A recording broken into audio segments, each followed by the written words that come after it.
किसी भी बुरे काम को आरंभ में करते समय व्यक्ति को हिचक भी होती है और दुख भी पहुंचता है, लेकिन फिर धीरे धीरे हिचक दूर हो जाती है और पीड़ा से ना आदत बन जाती है। सर चार्ल्स टॉनसन ने इस संबंध में एक बहुत ही दिलचस्प घटना की चर्चा की है। उनकी भेंट एक ऐसे व्यक्ति से हुई जिसने एक आदमी को जान से मार डाला था। अदालत ने 2 गवाहों के अभाव में उसे बरी कर दिया, लेकिन वह स्वयं को अपराधी समझता रहा। उसने पाप का प्रायश्चित करने के लिए एक निश्चय किया कि वह 7 वर्ष तक किलों से जड़े लकड़ी के तख्ते पर सोएगा।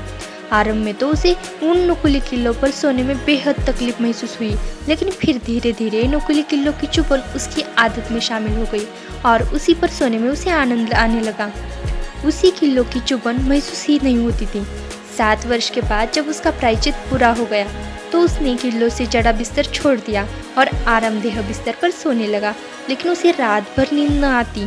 परेशान होकर उसने आरामदेह बिस्तर छोड़ दिया और फिर उसी नुकीले किले जड़े तख्ते पर सोने लगा। उसे फिर नींद आने लगी। यह स्थिति अपराध की स्थिति है।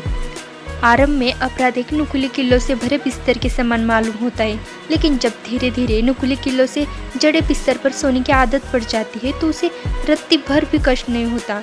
उसकी नैतिक अनुभूति हमेशा हमेशा के लिए मर जाती है। इसीलिए अपराध करने में उसे एक सुख की अनुभूति होने लगती है।